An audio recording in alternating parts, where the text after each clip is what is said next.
पिछली कड़ी में हमने गजनी से लेकर बंगाल के बीच उत्तरी भारत की उन मुस्लिम शक्तियों की चर्चा की थी जिन्होंने इल्तुतमिश से उसका राज्य छीनने के प्रयास किए तथा मध्य एशिया से आए उन तुर्कों एवं मंगोलों का भी उल्लेख किया था जो दिल्ली में पहुंचकर इल्तुतमिश की शांति भंग करने के प्रयास में थे, किंतु इल्तुतमिश ने उन्हें अपनी सूझबूझ से दिल्ली से दूर ही रखा। इस कड़ी में हम इल्तुतमिश के समय हुए प्रमुख हिंदू प्रतिरोध की चर्चा करेंगे। कुतुबुद्दीन ऐबक के समय से ही उत्तरी भारत के हिंदू राजा स्वतंत्र होने के प्रयास कर रहे थे। ऐबक की मृत्यु होते ही उन्होंने अपने प्रयास और तेज कर दिए। जब इल्तुतमिश ने यल्दूज, कुबाचा, अली मर्दान तथा गयासुद्दीन खिलजी की शक्ति को नष्ट कर दिया तथा मंगोलों के भय से मुक्ति पा ली, तब इल्तुतमिश ने हिंदू राजाओं पर कार्यवाही आरंभ की। इनमें जालौर तथा रणथंभौर के चौहान तथा मेवाड़ के गुहिल प्रमुख थे। सपादलक्ष के चौहानों की एक शाखा पृथ्वीराज चौहान के जन्म से भी पहले मारवाड़ के नाडौल नामक क्षेत्र में स्थापित हो चुकी थी। इसी शाखा में से जालौर के सोनगरा चौहानों एवं आबू के देवड़ा चौहानों की दो शाखाएं अलग हुई थीं। ईस्वी 1178 में जालौर के शासक कीर्तिपाल ने मोहम्मद गौरी की सेना को भयानक पराजय का स्वाद चखाया था। उसे मारवाड़ के इतिहास में कीतू के नाम से भी जाना जाता है। इल्तुतमिश के समय में इसी कीतू का पोता उदय सिंह चौहान जालौर का शासक था। वह एक वीर राजा था। उसने आराम शाह की एक सेना को पराजित करके कीर्ति अर्जित की थी। इल्तुतमिश जालौर के चौहानों का मान मर्दन करने की इच्छा रखता था, क्योंकि उदय सिंह ने दिल्ली सल्तनत की कमजोरी का लाभ उठाकर नाडौल तथा मंडौर पर अधिकार कर लिया था और अपना राज्य काफी दूर दूर तक बढ़ा लिया था। ईस्वी 1215 में इल्तुतमिश ने एक सेना जालौर राज्य पर आक्रमण करने के लिए भेजी। महाराजा उदय सिंह चौहान जालौर दुर्ग के चारों ओर ऊंची और अभेद्य दीवारें खड़ी करके उसमें बैठ गया।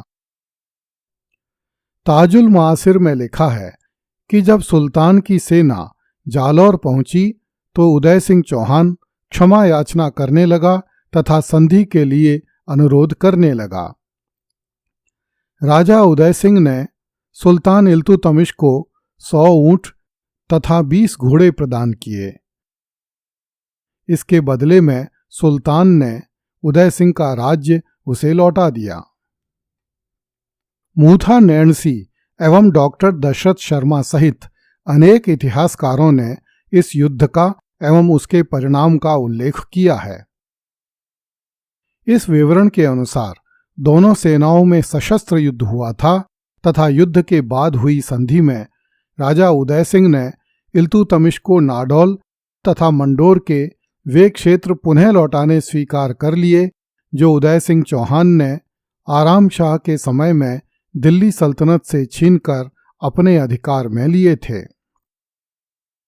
राजा उदय सिंह ने अपने पैतृक क्षेत्राधिकार वाले क्षेत्र में से 1 इंच धरती भी इल्तुतमिश को नहीं दी थी।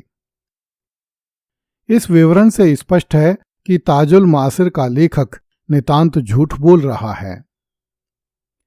इतिहास में किसी भी सुल्तान या बादशाह ने केवल 100 घोड़े तथा 20 ऊंट लेकर किसी शत्रु राजा को उसका राज्य वापस लौटाने का उल्लेख नहीं मिलता है। न ही इल्तुतमिश ने अपने पूरे जीवन काल में किसी हिंदू राजा को उसका राज्य लौटाया था। इससे सिद्ध होता है कि राजा उदय सिंह चौहान इल्तुतमिश की सेना से परास्त नहीं हुआ था, अपितु दोनों पक्षों में बराबर की एवं सम्मानजनक संधि हुई थी।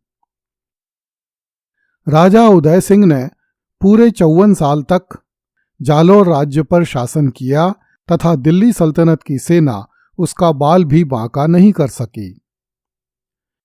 इस काल में मेवाड़ तथा जालौर के शासकों के बीच परंपरागत शत्रुता चली आ रही थी और दोनों राज्य एक दूसरे को क्षति पहुंचा रहे थे, किंतु राजा उदय सिंह चौहान ने दूरदर्शिता दिखाते हुए अपनी पुत्री का विवाह मेवाड़ के शासक जैत्र सिंह के साथ कर दिया, जिससे चौहानों एवं गोहिलों के बीच चल रहे संघर्ष पर विराम लग गया।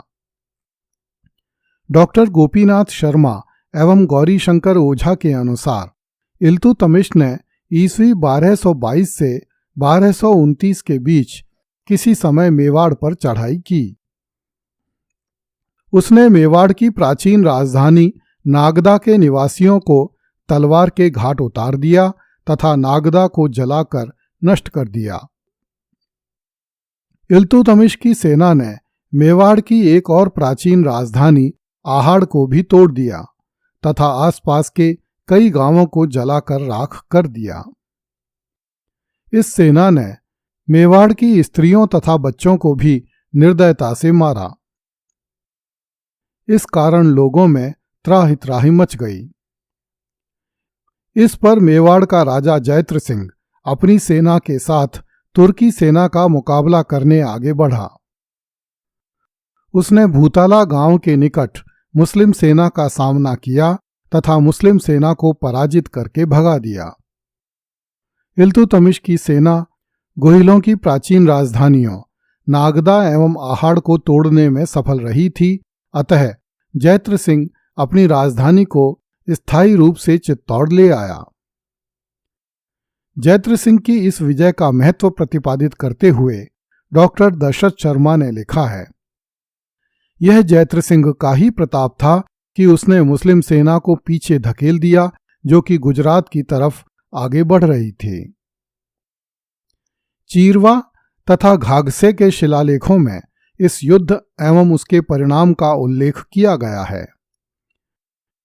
इस युद्ध पर उस काल में हमीर मदमर्दन शीर्षक से एक नाटक भी लिखा गया था, जिसमें अमीर इल्तुतमिश का मान मर्दन किए जाने का उल्लेख है। रावल समर सिंह के आबू शिलालेख में जैत्र सिंह को तुरुष्क रूपी समुद्र का पान करने के लिए अगस्त्य के समान बताया गया है।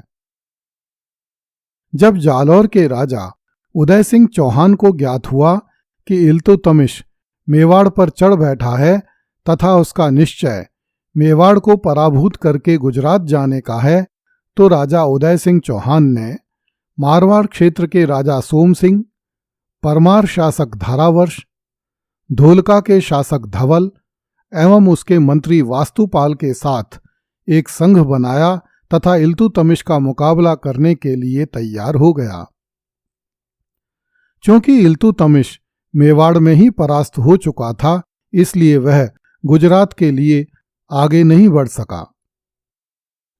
अगली कड़ी में देखिए, हिंदू राजा लड़ते रहे और अपनी धरती बचाते रहे।